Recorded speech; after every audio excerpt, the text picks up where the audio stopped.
तो वहीं पश्चिम बंगाल में बन रही बाबरी मस्जिद के निर्माण से सियासी हवा गर्म हो गई है। एक तरफ मस्जिद का निर्माण कराने वाले हुमायूं कबीर खुश है तो दूसरी तरफ बीजेपी का बाबर के नाम से गुस्सा है। बीजेपी का कहना है कि बाबर के नाम पर तुष्टीकरण की राजनीति नहीं चलेगी। देखिए रिपोर्ट।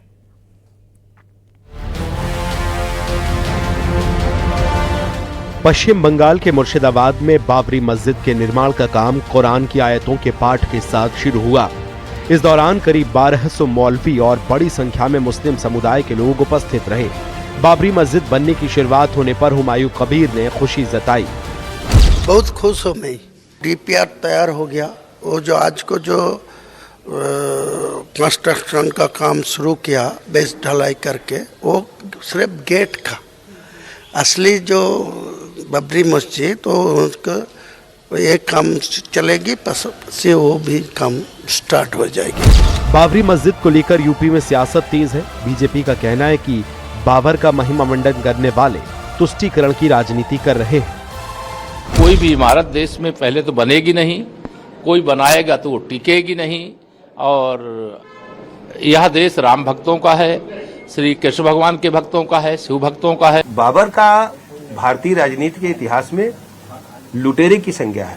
कोई ऐसा योगदान नहीं जिसे याद किया जाए। जो इस प्रकार का महिमा मंडन करते हैं वो सिर्फ तुष्टीकरण की पॉलिटिक्स कर रहे हैं। जगत गुरु रामभद्राचार्य विश्व हिंदू परिषद ने बाबरी मस्जिद पर तीखी प्रतिक्रिया दी। सर, जिस तरीके से मुख्यमंत्री जी कह रहे हैं कि इस देश में दूसरी बाबरी मस्जिद नहीं बनेगी। बिल्कुल नहीं बनेगी, न बनने दी जाएगी। बाबर इनका बाप है, बाबर इनका बाप है, नाम लेना पाप है।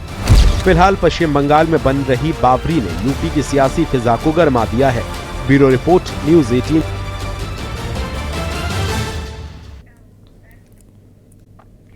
और अब आपको बताते हैं कांग्रेस नेता और छत्तीसगढ़ के पूर्व सीएम भूपेश बघेल के उस आरोप के बारे में जो उन्होंने लगाया है।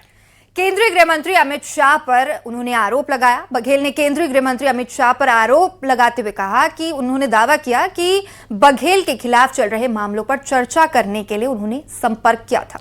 बघेल ने कहा कि इस कदम का बड़ा मकसद उन्हें बीजेपी में शामिल होने के लिए बनाना था। वहीं भूपेश बघेल के बयान के बाद अब सियासी संग्राम भी छिड़ गया है। देखिए रिपोर्ट।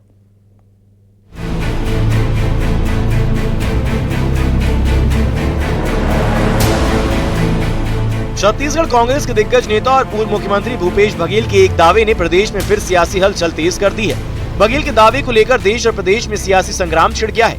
भूपेश बघेल ने एक बार फिर केंद्र सरकार और बीजेपी पर हमला करते हुए बड़ा आरोप लगाया है। भूपेश बघेल ने गुरुवार को एक चौंकाने वाला दावा करते हुए कहा कि केंद्रीय गृह मंत्री अमित शाह ने उनसे संपर्क किया था। जहाँ तक मेरी बात है तो मुझे अमित शाह जी ने बुलाया, बात की, सीधा मुझे वो नहीं कहा कि आप भाजपा में आ जाओ, लेकिन उन्होंने कहा आपके पास केस क्या क्या है, कौन से केस हैं आपके पास। मैं बोले 2-3 केस हैं साहब, बता दीजिए कौन कौन है, वो भिजवा दीजिए। तो मैंने कहा मेरे लिए बड़ा सुखद आश्चर्य है कि हम तो विपक्ष में हैं, हमारा धर्म है, विपक्षी धर्म ये कहता है कि मैं जो सत्ता में बैठे उसकी आलोचना करूं, और उसके बाद भी आप मेरी मदद करना चाहते हैं साहब, तो ये मेरे लिए तो बहुत अच्छी बात है, सुखद आश्चर्य हो रहा है। तो एक बार और फिर बड़े साहब से मिल लीजिए। फिर उनसे मुलाकात हुई और उन्होंने पूछा था कि भाई कौन कौन से केस है। मैं बोला ये बात है, और उसके बाद मैं चला गया और 8वें दिन बाद फिर छापा पड़ गया। भूपेश बघेल ने आरोप लगाया कि केंद्रीय गृह मंत्री अमित शाह ने उनके खिलाफ चल रहे कानूनी मामलों पर चर्चा की थी, जिसका असली मकसद उन्हें डराकर या समझाकर बीजेपी में शामिल होने के लिए राजी करना था। भूपेश बघेल ने बीजेपी पर हमला बोला। उन्होंने कहा कि सत्ताधारी दल विपक्ष के नेताओं की आवाज को दबाने के लिए ईडी और आईटी जैसी जांच एजेंसियों को एक हथियार की तरह इस्तेमाल करता है। बघेल के अनुसार बीजेपी पहले विपक्षी नेताओं के खिलाफ FIR दर्ज करवाती है और फिर उन्हें अपनी वॉशिंग मशीन का ऑफर देती है। मतलब मुझे बुलाया और बिठाया, चाय पिलाया, आधे घंटा बैठे, 1 घंटा बैठे और सब केस के बारे में पूछे और सब राजनीतिक चर्चाएं हुई, और उसके बाद कहा कि केस की जानकारी दे दीजिए। हमने जानकारी दे दी, लेकिन अब ये थोड़ी समझ आ रहा था कि ये चाहते थे कि मैं भाजपा में आ जाऊं। न उन्होंने कहा न मुझे समझ आया, लेकिन जो कार्रवाई हुई बाद में, भाई जो देश के जो सबसे टॉप के जो लीडर है उसके द्वारा ये आश्वासन मिले कि अब ठीक है, कोई कार्रवाई नहीं होगी। आपको कोई पछतावा भी नहीं है? कांग्रेसी रहना ही पसंद है आपको? कांग्रेसी हूँ और रहूंगा। अब भूपेश बघेल के इन आरोपों पर बीजेपी ने पलटवार किया है। छत्तीसगढ़ बीजेपी के प्रदेश अध्यक्ष किरण सिंह देव ने बघेल के दावे को झूठा करार देते हुए चर्चाओं में बने रहने के लिए ऐसा बयान देने का आरोप लगाया है। मैंने हमेशा कहा है कि कांग्रेस के नेता हमेशा जनता के सामने झूठ परोसने का काम करते हैं। ये बड़ा दुर्भाग्यजनक है। आप कुछ भी कभी भी किसी के भी नाम से कुछ भी कह देना ताकि जनता के बीच में चर्चा का विषय बन जाए और आप चर्चा में आ जाएं, इस मामले में बहस चालू हो जाए, यही तो चाहते हैं। मुझे नहीं लगता कि इन बातों पर कोई बहुत ज्यादा तूल देने की आवश्यकता है। इधर बघेल के आरोपों को बीजेपी ने सिरे से खारिज कर दिया, जिसके बाद अब देखना होगा कि भूपेश बघेल के बयान से छत्तीसगढ़ की राजधानी में क्या नया भूचाल आता है। Bureau report, news 18। और अब बात करेंगे बॉलीवुड के कलाकार राजपाल यादव के, जिनके दिन गर्जिश में बीत रहे हैं। राजपाल इन दिनों दिल्ली की तिहाड़ जेल में बंद है। 9 करोड़ के चेक बाउंस मामले में वो जेल की सजा काट रहे हैं और जेल में दूसरे कैदी उनसे मिलने के लिए हर वक्त बेताब दिखाई देते हैं और बाहर बवाल मचा हुआ है। इस बीच बॉलीवुड और राजनीति से जुड़े कई लोग राजपाल की मदद के लिए आगे आए। एक रिपोर्ट आपको दिखाते हैं। जिसने लोगों को हंसाया वो खुद रोया।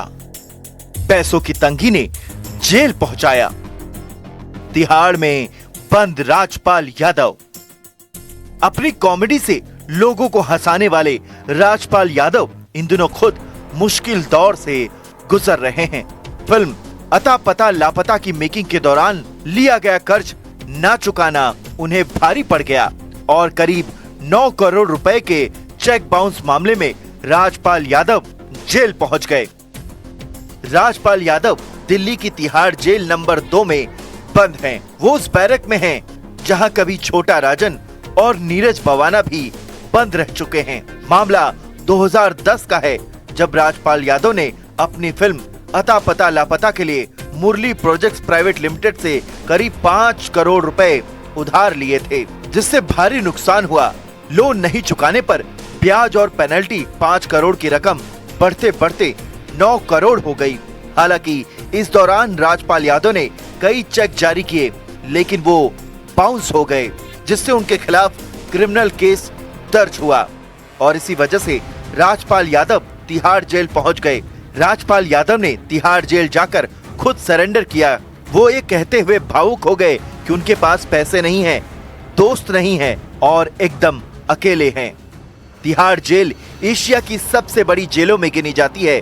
वहां कैदियों के लिए तय नियम बेहद सख्त होते हैं। राजपाल यादव को भी जेल मैनुअल के हिसाब से रहना पड़ रहा है। एक तरफ राजपाल जेल के अंदर हैं और दूसरी ओर बाहर उनके मदद के लिए हाथ बढ़ने लगे हैं। सिंगर गुरु रंधावा ने राजपाल यादव की मदद का ऐलान किया है। उन्होंने कहा है कि वह एक्टर को उनका एडवांस पेमेंट देंगे। इसके अलावा सोनू सूद, गुरमीत चौधरी और तेज प्रताप यादव ने भी मदद का हाथ बढ़ाया। जेम्स ट्यून म्यूजिक कंपनी के मालिक इंद्रजीत यादव ने भी उनकी मदद की।